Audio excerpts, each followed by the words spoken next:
Fala minha amiga, meu amigo, seja muito bem-vindo aqui à área do aluno do PhD Cursos, aqui professor Estácio. Se você ainda não teve aula comigo, seja muito bem-vindo a esse ambiente de aula aqui. Você que vai prestar esses concursos, nessa leva de concursos públicos agora do ano de 2021 no estado de Alagoas. Se o seu edital comporta o assunto relativo à ética geral e cidadania e também ao Código de Ética dos Servidores Civis do estado de Alagoas, seja bem-vindo, você está no lugar certo. Nós vamos agora estudar de maneira focada, objetiva, direta, esses dois temas, tanto a ética geral e cidadania, como a parte do Código de Ética dos Servidores Civis do estado de Alagoas, para que você chegue na sua prova e pegue aquelas questões que irão estar lá no dia da prova e consiga acertar e vencer aí o seu concorrente. Conta comigo para isso. Se você quiser, acessa lá o meu Instagram, tira as suas dúvidas, acompanha, fica à vontade. @Estácio Lima Neto, você vai lá e fica à vontade. Fechou? Tranquilo? Então vamos lá. Vamos começar aqui sem mais delongas. Você tem um objetivo a cumprir, eu também tenho, eu quero lhe auxiliar e você quer passar. Vamos unir os nossos esforços para que a gente consiga esse objetivo. Primeiro ponto, aqui nessa aula de Ética Geral e Cidadania, que é essa primeira parte do nosso estudo, eu não quero fazer de você um filósofo, eu não quero fazer de você alguém que estuda Aristóteles, Platão, Parmênides, Kant. Não é esse o objetivo aqui. Muito ao contrário disso, o que a gente quer é acertar as questões de uma banca específica que tem um histórico de cobranças. É a banca CESP. Esse é o nosso objetivo central dessa aula.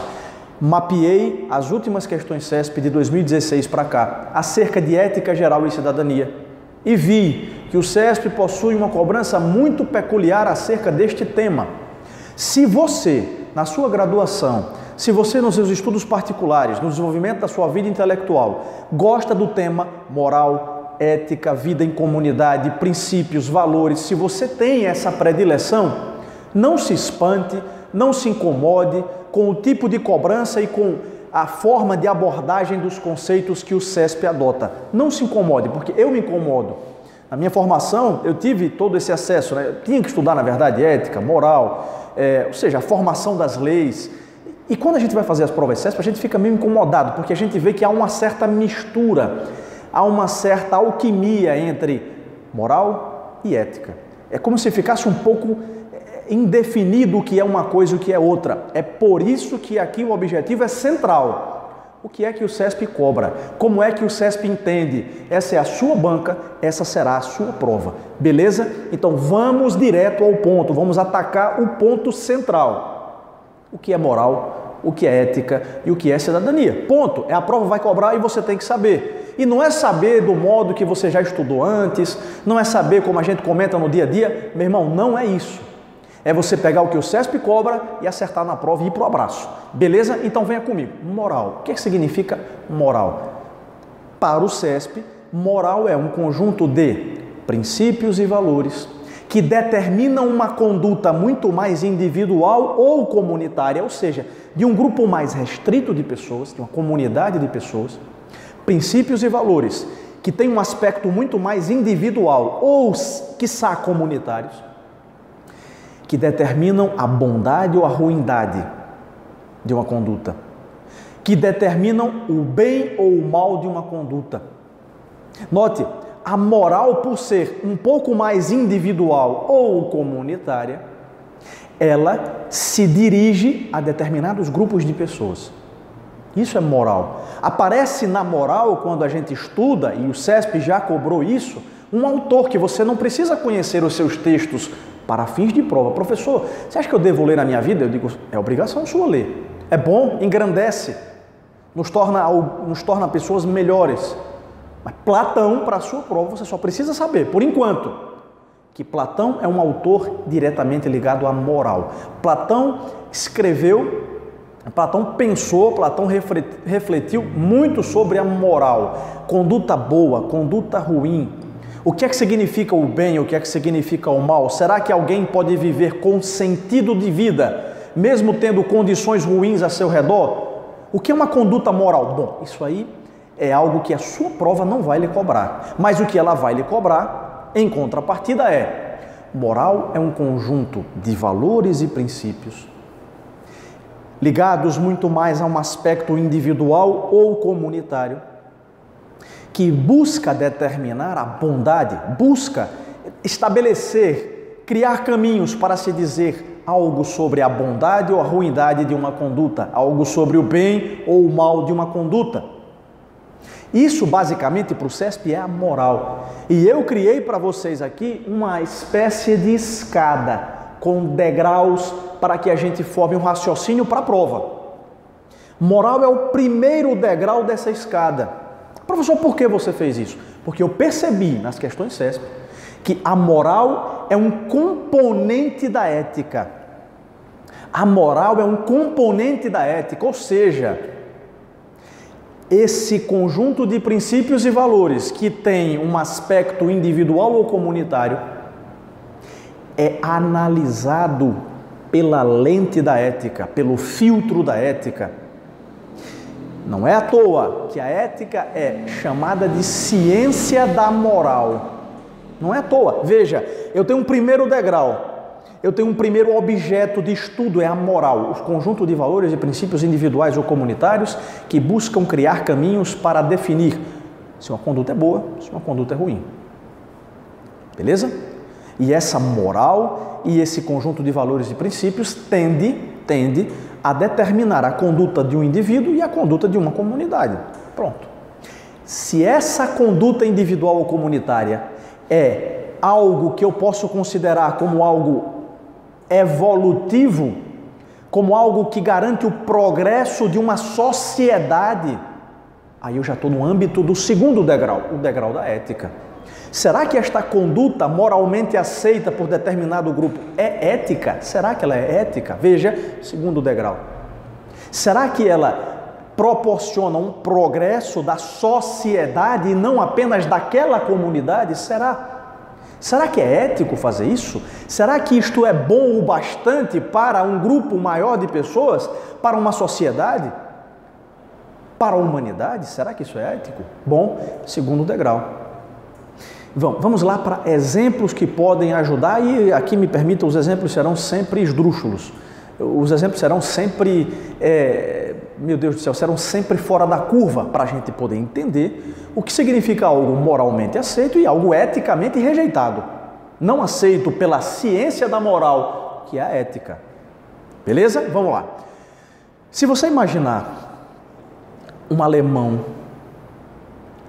com sua esposa e seus 3 filhos, em 1939, morando num bairro de Berlim ou de Munique, o seu vizinho sendo também um homem com esposa e 5 filhos, porém judeu.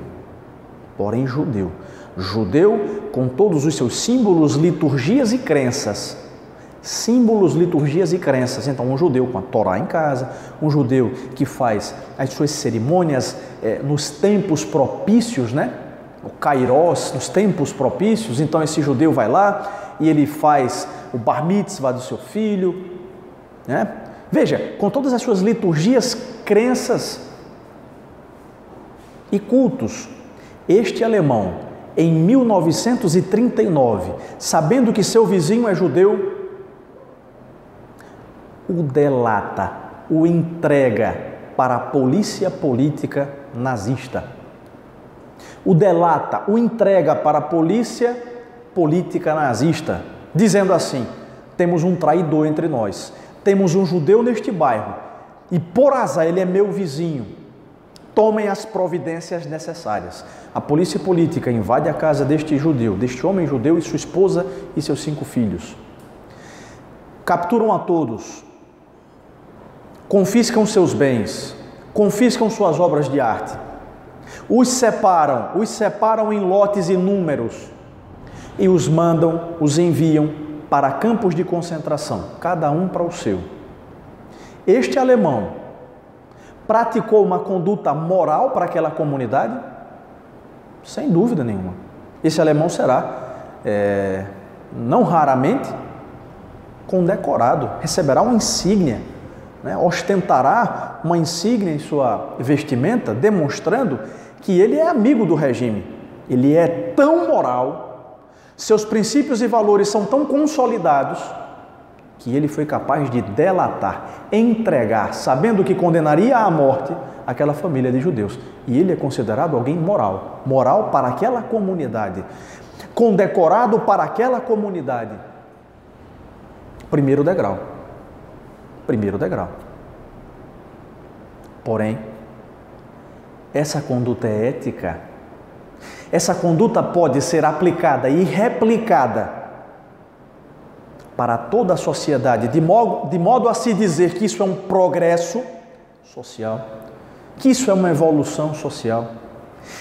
No segundo degrau, eu vou para a ciência da moral, eu vou definir, eu vou avaliar, eu vou dizer se essa conduta individual e comunitária pode ser replicada para toda a sociedade, de modo a entendermos que isso é uma evolução.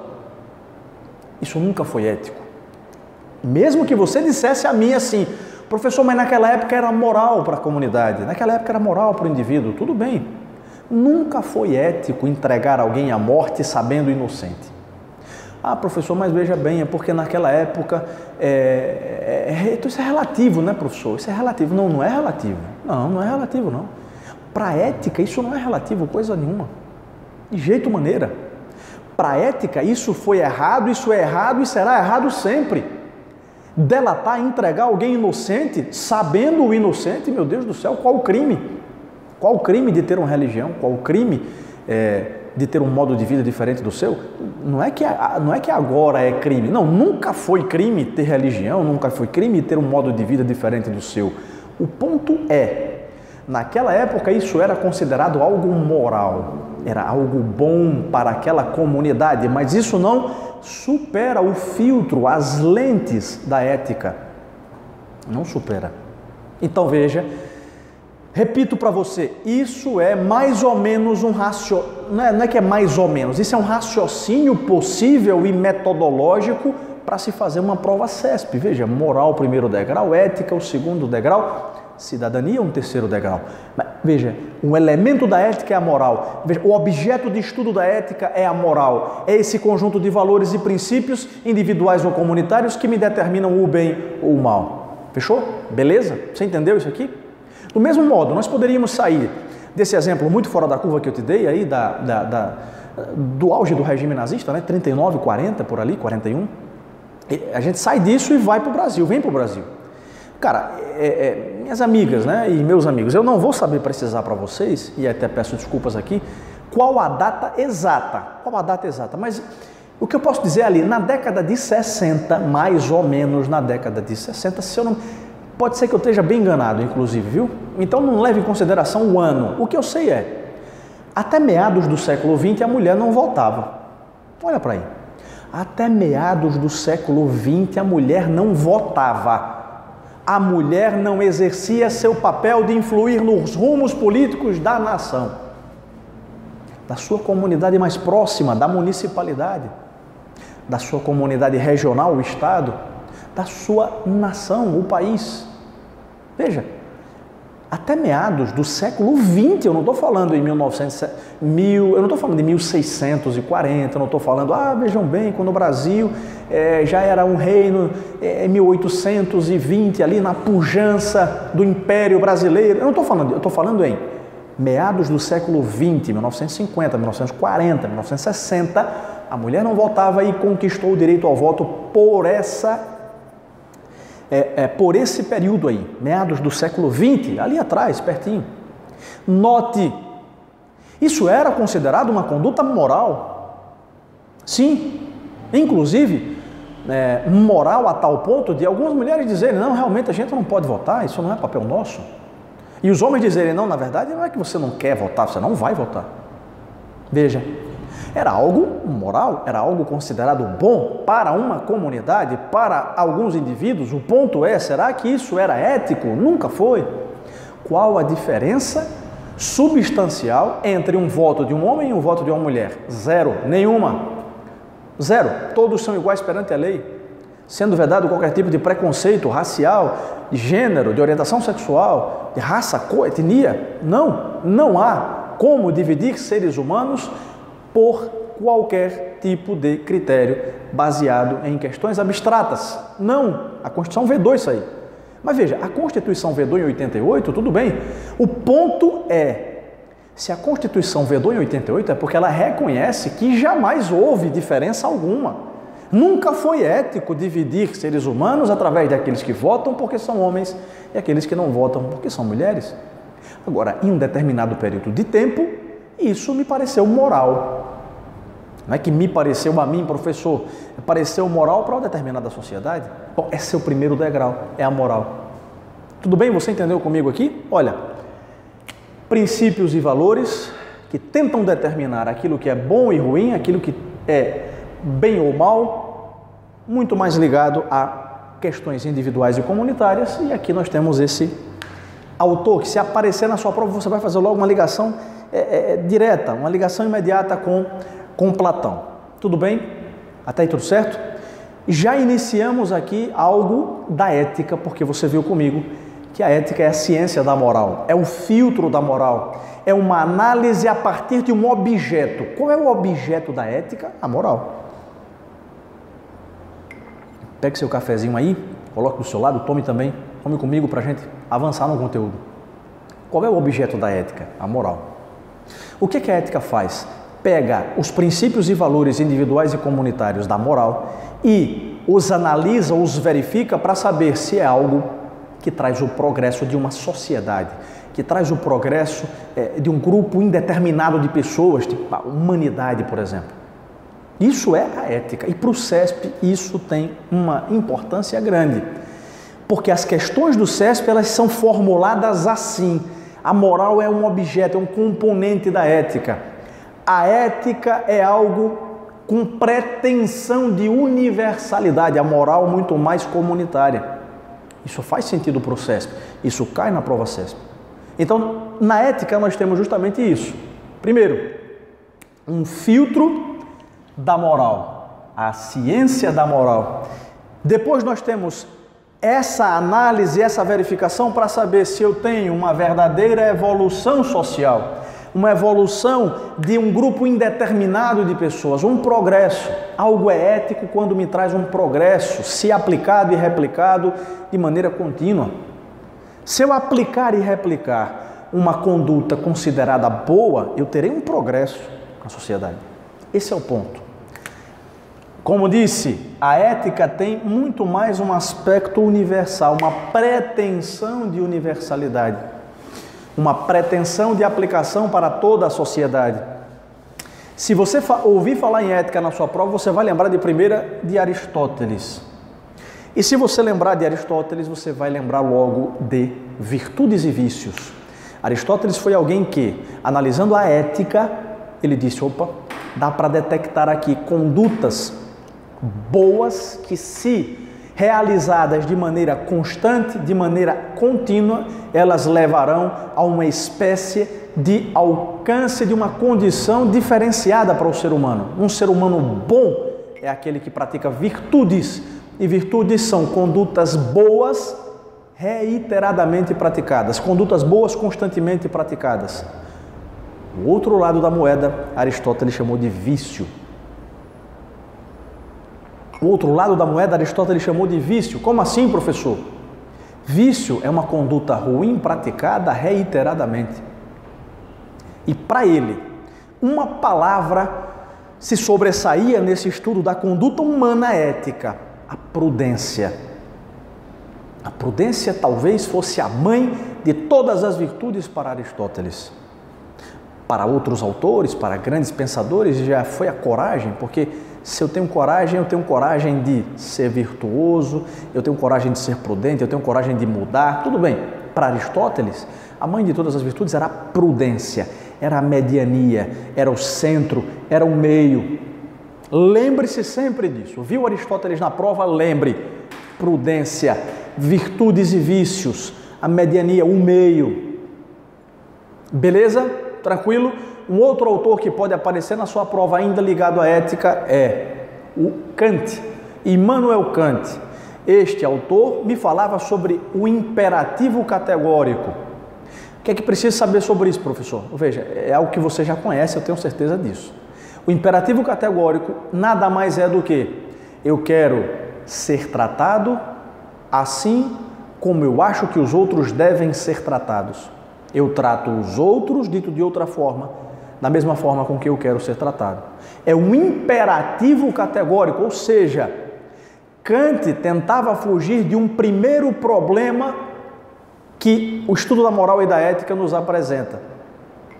Um primeiro problema, o relativismo moral, o relativismo cultural. Como assim, professor?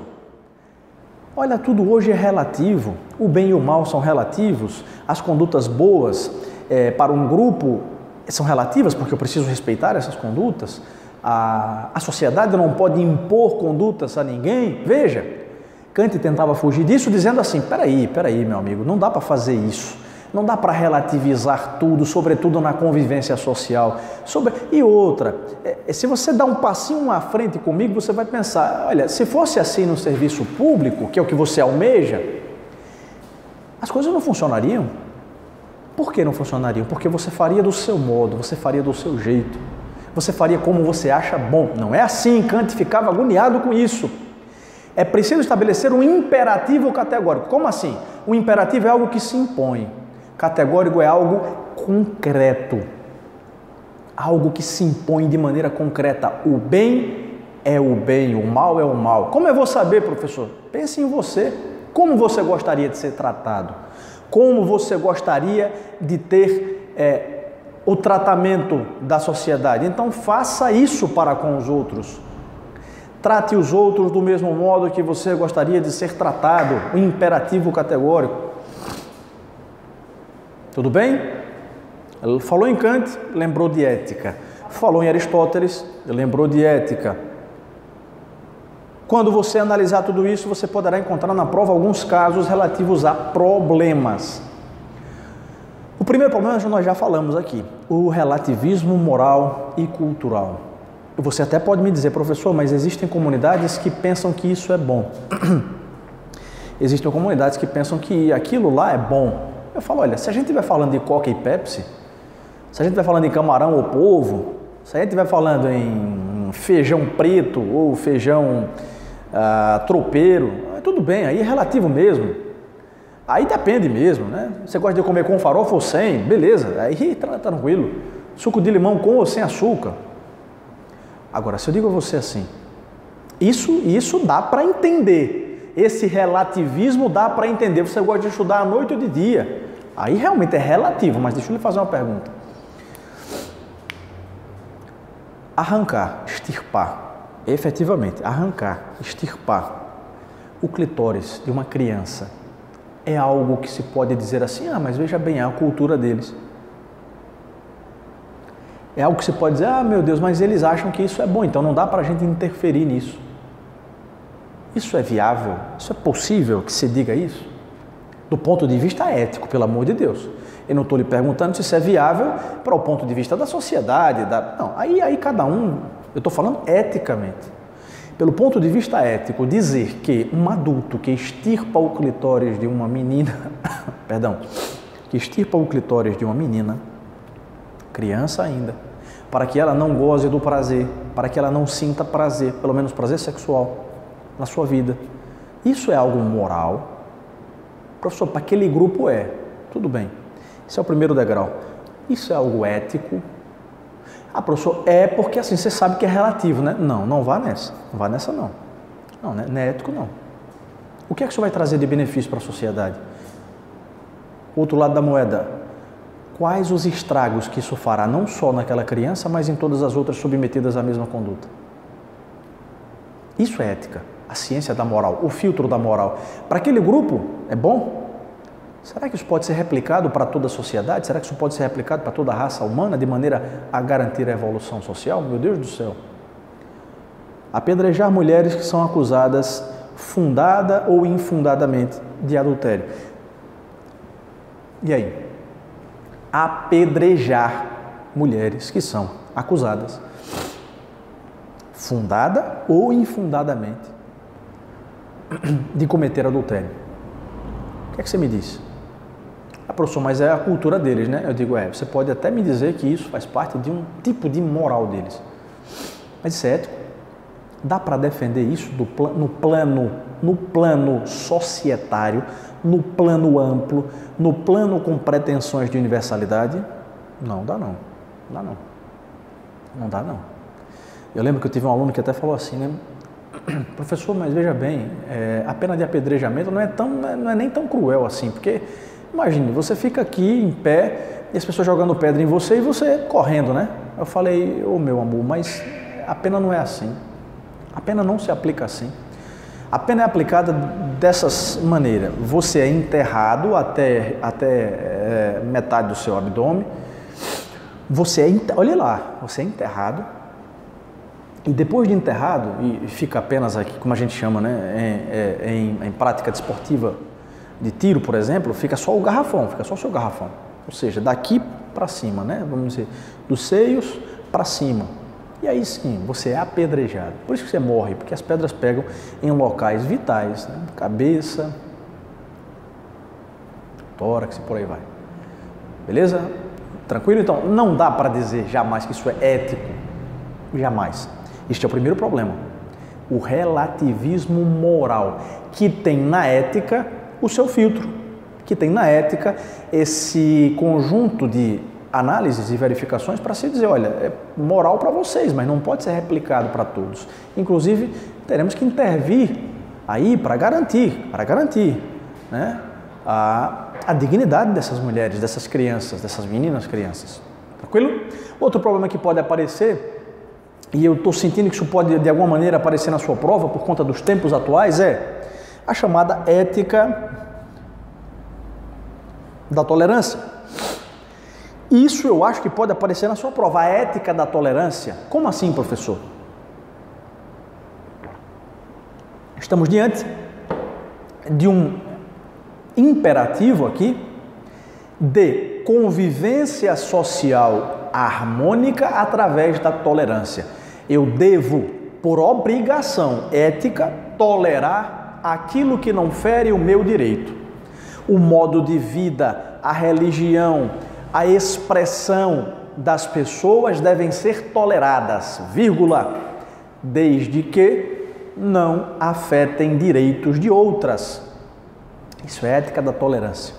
Isso é a ética da tolerância. Tranquilo? Ou seja, temos aqui dentro da ética da tolerância um perigo paradoxal. Por quê? Eu não posso suportar condutas de outras pessoas, eu não posso tolerar condutas de outras pessoas que são intolerantes. Eu tolero o modo de vida, o modo de religião, o modo de expressão das pessoas que não fere os meus direitos, tudo bem. Mas, se estas pessoas são elas mesmas intolerantes, eu não sou obrigado a tolerá-las. Aqui é o que um autor chamado Karl Popper, esse autor me falava de um paradoxo da tolerância. Como assim, professor? Olha, eu não posso tolerar os intolerantes. Eu não posso tolerar os intolerantes, sob pena da minha extinção. Como eu vou tolerar alguém que diz assim, pessoas de determinada cor, determinada crença devem morrer? Espera aí. Ah, mas isso é liberdade de expressão. Calma, porque temos um problema aqui. Esta conduta é de tal modo intolerante que se eu tolerar significará a minha extinção. Não, Karl Popper alertava para esse paradoxo da tolerância. Ele reconhecia a ética da tolerância. Sim. O problema é, jamais será possível tolerar os intolerantes. Esse é o ponto. Tudo bem? Então, temos dois problemas, o relativismo moral ou cultural e o chamado paradoxo da tolerância. Fique atento aí por conta disso. Primeira observação sobre ética e questão CESP. A moral e a ética, pessoal, moral e a ética não são jurídicas. Se acostume com isso. Moral e ética não são jurídicas. Moral e ética não são jurídicas. Tá certo, professor. mas elas podem ser utilizadas pelas leis, elas podem ser utilizadas moral e ética pelos juízes? Não, elas podem não, elas são.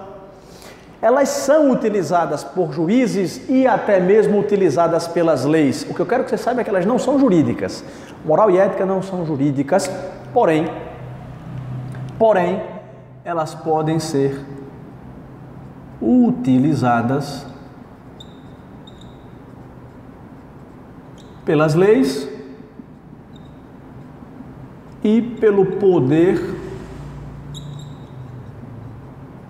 judiciário, legislativo e executivo. O Estado pode se valer de conhecimentos éticos e morais, claro, para fazer as leis, para dar decisões judiciais, para definir a conduta ética dos seus servidores, códigos ético, código de ética dos servidores. Veja, o Estado pode se valer disso. Agora, eu jamais posso dizer que ética e moral são jurídicas. Não, são não. Atenta para isso. Atenta para isso. E o exemplo principal que eu quero chamar a atenção aqui, que também vislumbra uma possibilidade de cobrança em prova em razão dos tempos atuais, é o Poder Judiciário se valendo de conhecimentos éticos para determinar que as condutas homofóbicas e transfóbicas, ou seja, a discriminação de indivíduos ou de grupos de pessoas em razão de sua orientação sexual, a discriminação desses grupos em razão de sua orientação sexual, configura hipótese de racismo social. Anota isso no teu caderno, na parte de ética e, sobretudo, na parte da utilização da ética para decisões judiciais. Eu vejo que isso pode ser de alguma maneira cobrado na sua prova, tá? Por quê? Porque estamos diante de um servidor público, de um juiz, determinando, através da ética, o que é que não se pode fazer. Percebeu a ideia?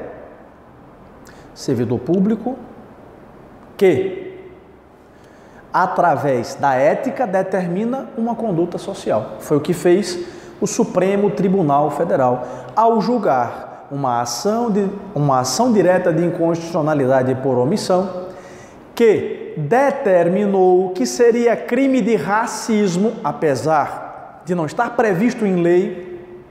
Por isso que é uma ação direta de inconstitucionalidade por omissão. A lei estava sendo omissa. Apesar de não haver na lei a ideia da criminalização do racismo em razão de orientação sexual, o Supremo, um servidor público, se valendo da ética, disse: está errado não criminalizar a conduta de discriminação com base em orientação sexual. Está errado. É preciso criminalizar a homotransfobia. A homofobia e a transfobia. Foi isso que o Supremo disse em 2019. Foi esta a decisão que a Corte Máxima Constitucional do nosso país determinou. Lembre disso. Ética da tolerância, proibição do chamado racismo social. Aí você vai lembrar: professor, racismo social é aquele contra pobres, né? Não, não, não. Cuidado, é por isso que a prova pode cobrar e a gente se embananar aqui. Racismo social é a discriminação contra indivíduos ou grupos em razão da sua orientação sexual. Isso é a decisão do Supremo Tribunal Federal em uma ação direta de inconstitucionalidade do ano de 2019. 2020 não teve concurso. Primeiros concursos de 2021, é possível que isso apareça na sua prova, sobretudo aqui na parte da ética. Fazendo um retorno, ética e moral não são jurídicas, mas são utilizadas pelo Poder Executivo, pelo Poder Legislativo, na hora de criar as leis, pelo Poder Judiciário. Deixa eu lhe dar um exemplo. Exemplo básico, tá? De introdução na lei de um conceito ético e moral. Casamento. Casamento. Primeiro de tudo, é possível casar e se divorciar? Você sabe que pode. Ninguém é obrigado a permanecer com outra pessoa. A lei civil do Estado diz assim: eu posso casar e posso me divorciar a qualquer tempo. Eu posso trair o meu cônjuge Vamos lá, isso é ético? Não, não é. Não dá para defender isso aqui, filho. Não é ético trair a sua esposa. Não é ético trair o seu esposo.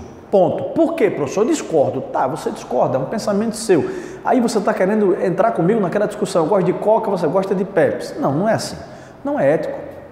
Você convive com uma pessoa, você constrói bens com essa pessoa. Se é por aí que a gente vai, para não falar de questões mais transcendentais, você convive com ela, dorme e acorda com ela, constrói bens com ela, compra bens com ela, tem filhos com ela, adota crianças com ela. Peraí, se você não é capaz de fidelizar, de ser leal a essa pessoa, a quem você será? A quem você será? Ao seu companheiro de trabalho que você vê durante 6 horas por dia? Peraí, meu companheiro. Então veja, nunca foi uma conduta ética, isso nunca trouxe progresso social, a chamada infidelidade. Agora, a gente está falando no campo da ética. Será que existe uma lei que proíbe a infidelidade? Resposta: sim. Sim. Estou lhe dando um exemplo de uma lei que foi buscar a sua textualidade num fundamento ético. Quando você casa, você firma um contrato. É assim que o direito vê o casamento. Quando você casa, lá no cartório mesmo, você vai no cartório, você firma um contrato. E num contrato, as partes têm direitos e têm o quê? Deveres.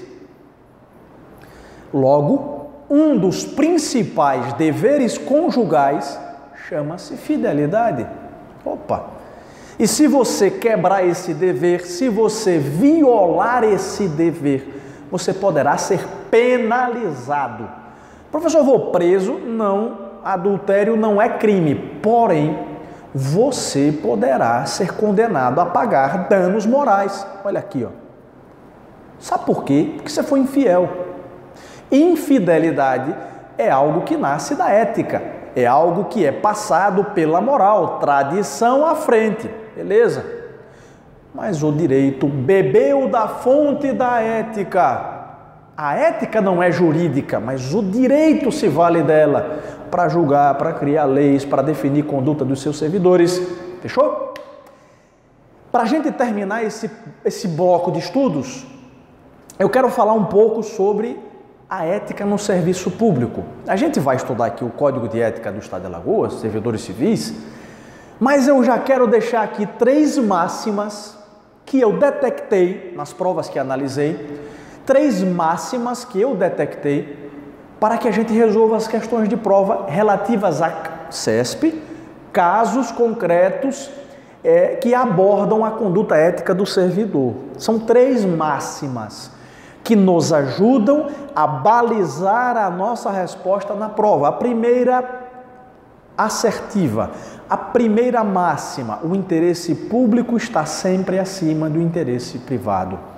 Não é aula de direito, não é aula de matérias jurídicas, mas isso pode ser interligado muito propriamente com o chamado princípio da impessoalidade. Quando você for aprovado no seu concurso, for nomeado, tomar posse, entrar em exercício do cargo, sabe o que vai acontecer? Você representará o Estado através dos seus atos.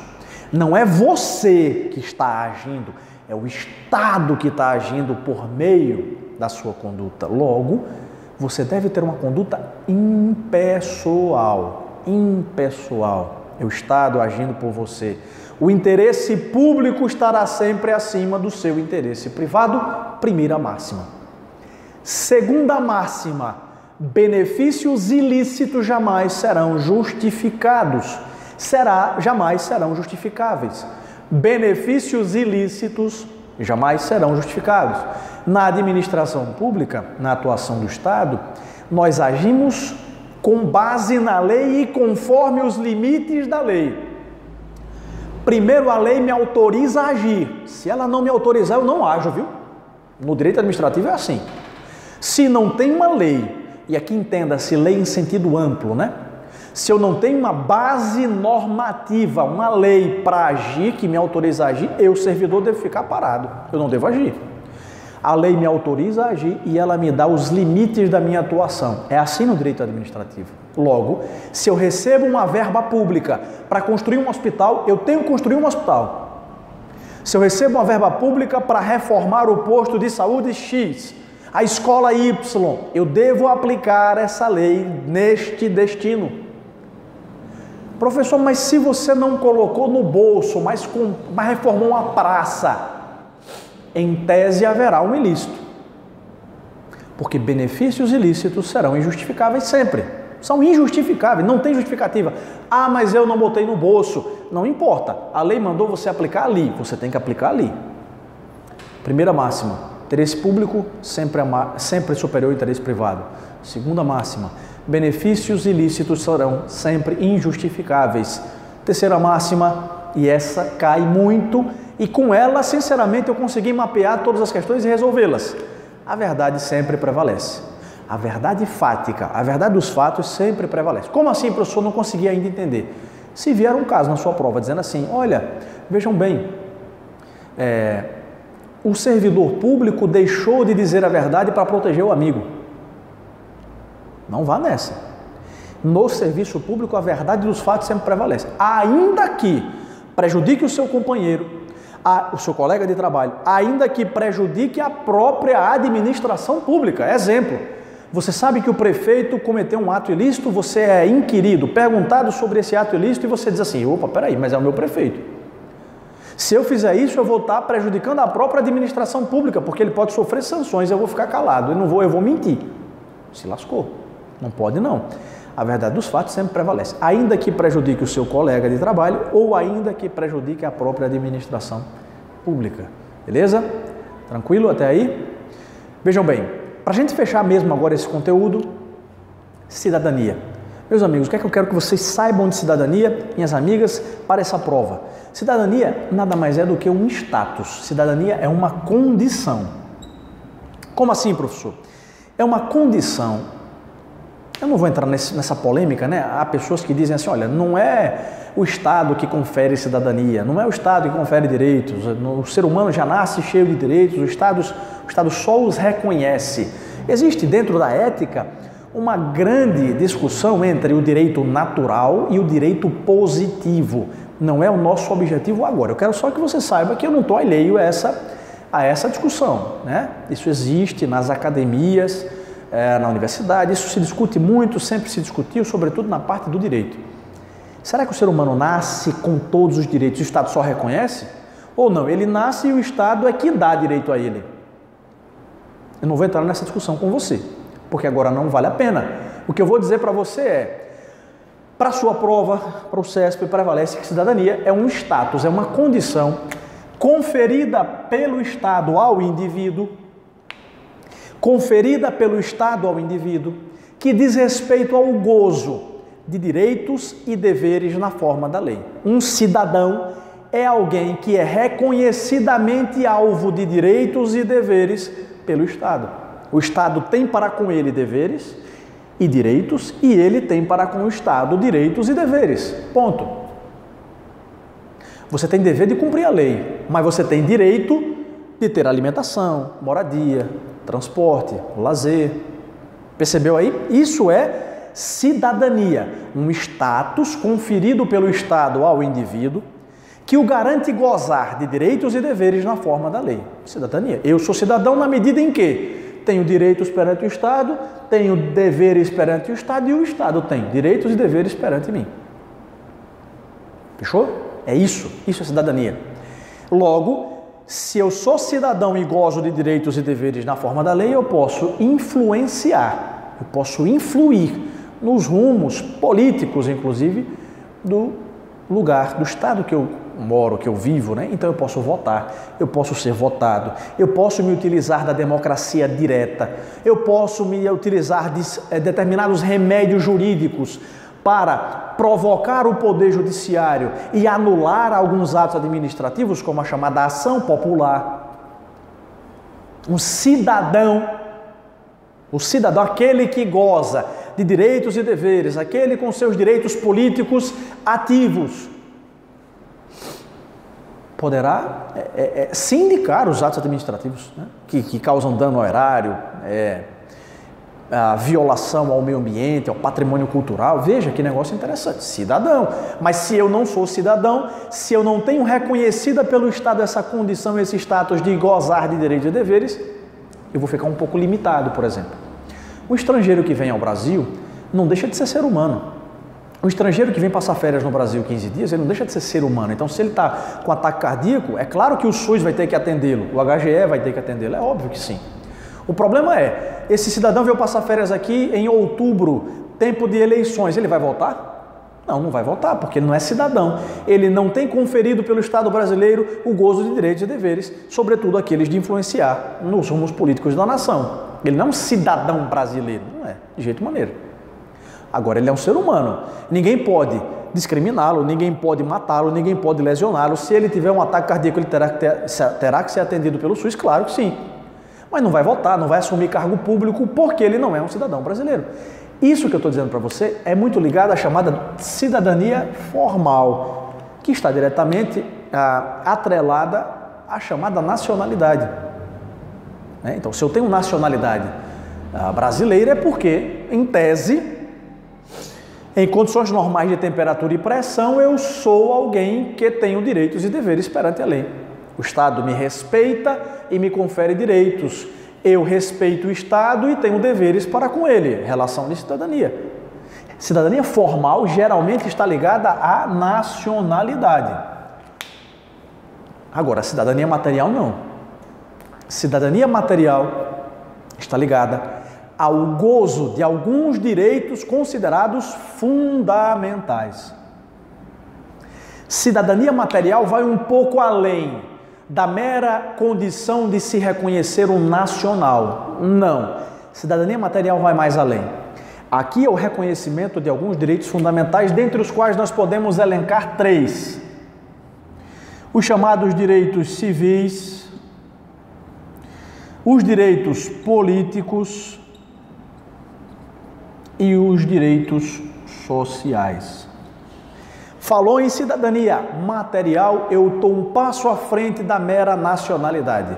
Falou em cidadania material, eu estou olhando para alguns direitos fundamentais, perdão, todo e qualquer indivíduo.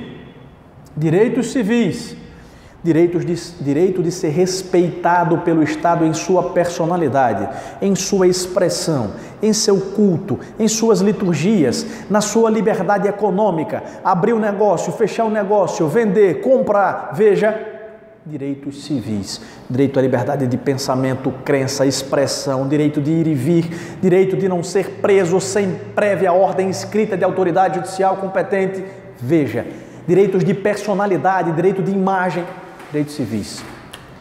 Isso significa cidadania material. Direitos políticos, o direito de votar e ser votado. O direito de votar e ser votado. Direitos sociais, o direito de ser protegido pelo Estado, garantindo-se um estado de bem-estar social. Direitos sociais, direito de ser protegido pelo Estado, garantindo um estado de bem-estar social. Então, moradia, lazer, transporte, previdência, assistência social, salário mínimo, tranquilo? Saúde, educação, segurança, todos esses são direitos sociais. Todos esses são uma rede integrada e organizada para proteger a sociedade, garantindo um estado de bem-estar social. Isso tudo, quando está implementado, é cidadania material. Fechou? Beleza até aí? Tranquilo. A gente encerra esse primeiro bloco. Falamos aqui sobre ética geral e cidadania. Falamos em aplicações éticas no serviço público. Faremos no próximo bloco algumas questões CESP e depois passamos para o nosso código de ética. Fique comigo. Vamos garantir essas poucas questões que eu imagino que venham na nossa prova, entre 2 e 4. Entre 2 e 4 questões eu imagino para a nossa prova. Vamos garanti-las? Vamos garanti-las para depois a gente não se lamentar, né? Olha, meu Deus do céu, mas essa questão é tão simples, né? Tamo junto. Lhe encontro aqui no próximo bloco.